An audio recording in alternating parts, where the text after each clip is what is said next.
है हमारे, जिसमें आप लोगों की जरूरत है। खाली पड़े हैं वो ही नहीं भरे जा रहे हैं। आपको नया क्या नहीं समझ में आती है आरक्षण के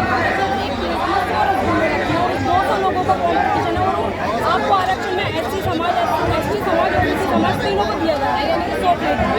लेकिन उसमें रनिंग में देखा जाए तो सबसे ज़्यादा जाटव समाज है और कोई कम्युनिटी आगे नहीं है। आपका सारा आंसर सिर्फ एक चीज़ में आ सकता है। मैं यहाँ पे हूँ, मेरे घर में मैं जहाँ पे रहती हूँ वहाँ पे इतना जैसे दिल्ली का माहौल है वैसा नहीं है, पर मैं आई ना दिल्ली यूनिवर्सिटी क्यों? अपनी पढ़ाई की बदौलत से। वैसे आप मेरे पापा भी रिसेंटली जबलपुर में वर्क कर रहे हैं। नाम क्या है पूरा आपका? अपेक्षा आप कब से हैं दिल्ली के अंदर? मुझे 1 साल हो गया।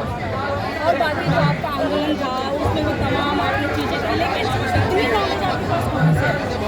पढ़ाई देखिए, मैं आपको बताऊँ, हमारे लिए ना सबसे ज़्यादा आपको अपना कैरिकुलर सिलेबस तो पढ़ना ही होता है, पर आपको अपने लोगों को भी पढ़ना होता है, इसलिए आपको ज़्यादा चीज़ आती है। हम क्यों बोलते हैं कि हम लोगों को ब्राह्मणों से ज़्यादा हम लोगों को पढ़ने की ज़रूरत है? क्योंकि हम लोगों को अपने लोगों को भी जानना है, हम लोगों को अपने हक की भी बात करनी है। उनको थाली में परोसा हुआ सब कुछ मिल जाता है, हमारे पास नहीं है।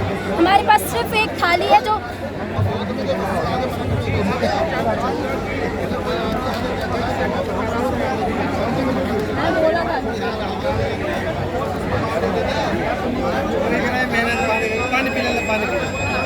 हमारे पास सिर्फ एक थाली है जो बाबा साहब रिजर्वेशन के थ्रू देते थे।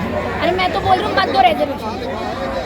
सेपरेट इलेक्टोरेट की बात की थी, पूना पैक्ट की बात की थी ना बाबा साहब ने। किसकी है? तुम्हारी मांग है, गांधी जी की मांग है। उनकी वजह से कहते हैं कि बाबा साहब ने हमें कुछ नहीं दिया, गांधी जी ने हमारे लिए आवाज़ उठाई थी, उन्होंने हमारे को बोला था कि ये कोई काम नहीं है। तो फिर गांधी, देखिए मैं आपको एक बात बता रही हूँ, जो लोग विरोध कर रहे हैं रिजर्वेशन का कि रिजर्वेशन हट जाना चाहिए, रिजर्वेशन ये है, रिजर्वेशन वो है, हमको भी नहीं चाहिए। हमारे ऊपर थोपा गया रिजर्वेशन।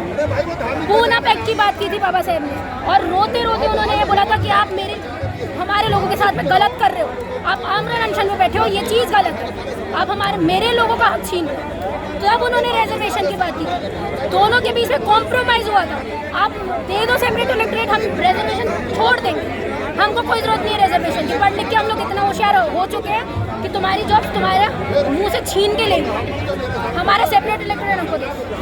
ये नहीं हो रहा है, जाति का जनगणना करवा लो, पूरा रिजर्वेशन दे दो। आपने कहा कि आरक्षण छोड़ दो, रिजर्वेशन छोड़ देंगे हम लोग, आपको मुंह से निकाल के लेंगे, लेकिन कहने का मतलब वही है कि आज आप पढ़ गए हैं, आपके घर वाले पढ़े लिखे हैं, इसलिए आपको पता है इतनी सारी बातें। लेकिन जो समाज नहीं पढ़ पा रहा है, जो आगे नहीं बढ़ पा रहा है, उनके लिए तो इम्पोर्टेंट है ना आरक्षण भी कहीं ना कहीं।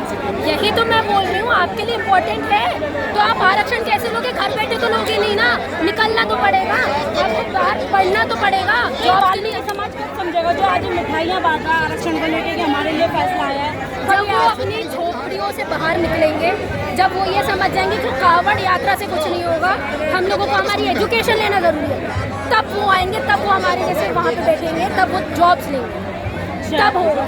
चलिए, ये हमारे साथ अपेक्षा